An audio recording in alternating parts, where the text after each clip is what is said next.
The sound of a hand striking skin cut through the bank's marble lobby like thunder.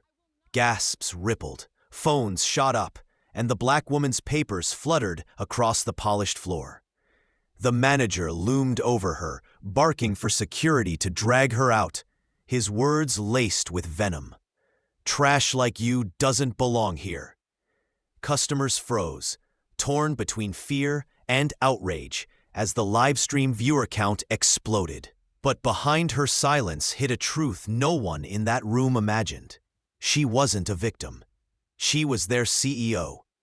The sound of palm against skin cracked through the bank's marble lobby, silencing conversations mid-sentence. Customers froze, jaws dropped, and phones whiffed instantly. Leona Williams steadied herself, her cheeks stinging from the branch manager's hand. Papers spilled across the polished floor, her loan application scattering like leaves in the wind. "Get this trash out of my bank before real customers see her," Derek Webb barked, puffing his chest with arrogance. His voice dripped contempt, every word intended to humiliate. Gasps rippled through the room. An elderly woman clutched her purse tighter. A college student at the ATM whispered into her phone camera, "Oh my God, he just slapped her." Her livestream counter surged, hundreds, then thousands of viewers piling in as the moment spread like wildfire. Leona bent to gather her documents, moving with deliberate calm. No trembling hands, no flustered apology, just quiet, steady dignity. But Webb wasn't finished. He kicked her leather portfolio toward the exit, his eyes burning with disdain. "Security," he shouted. "Remove this welfare queen before she scares away paying customers." Whispers spread through the lobby.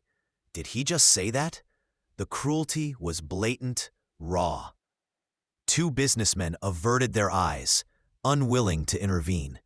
Phones kept rolling, comments pouring into the live stream. "Sue him. Fire him. This is racism on full display." Leona rose slowly, her height nearly matching Webb's. Her cheek glowed red, but her eyes burned steady. "I'd like to speak with your district manager," she said quietly. Webb laughed, loud and sharp. "District Manager Thompson doesn't waste time on street people. You think you can walk in here looking like that and demand executive time? Not in my branch." The crowd shifted uncomfortably. Emma, the college student live streaming, zoomed in on Webb's name tag. Derek Webb, branch manager. She narrated to her 3,000 viewers. "Remember that name. This is going viral." The phones on the front desk began ringing non-stop as viewers shared the branch address online. Hashtags were already forming. Hashtag banking while black, hashtag first national shame. Leona's phone buzzed. The caller ID flashed. J. Morrison, Ord Chair. She declined it.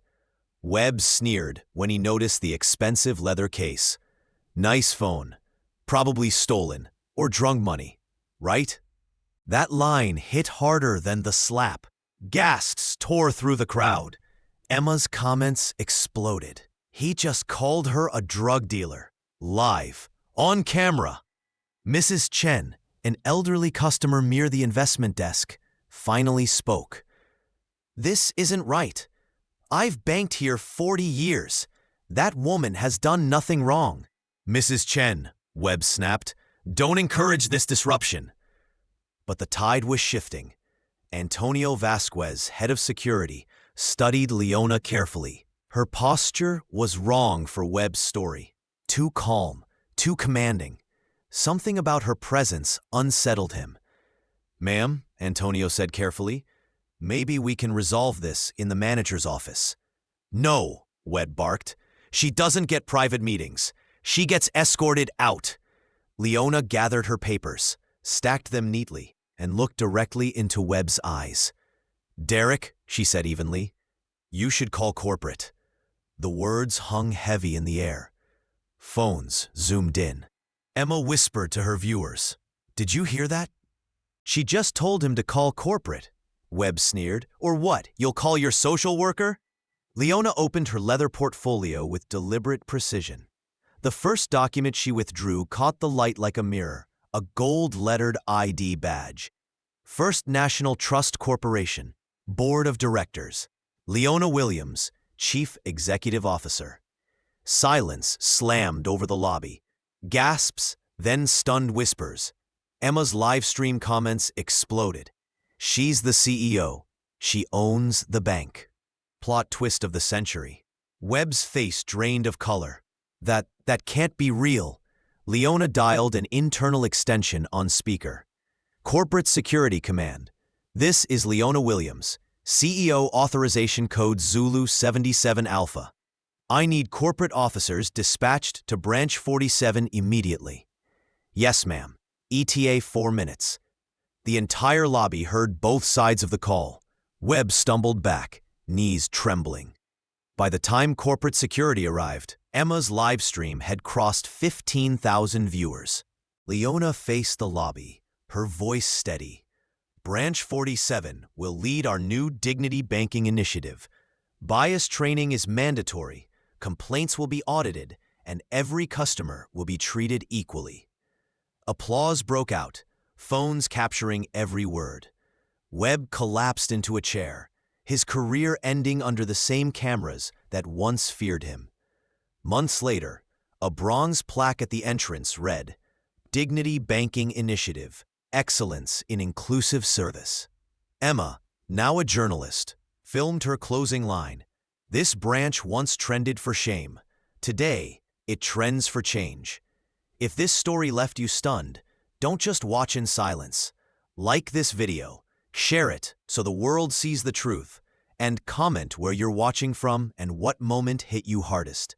Then subscribe and turn on the notification bell because every voice here helps make injustice impossible to ignore.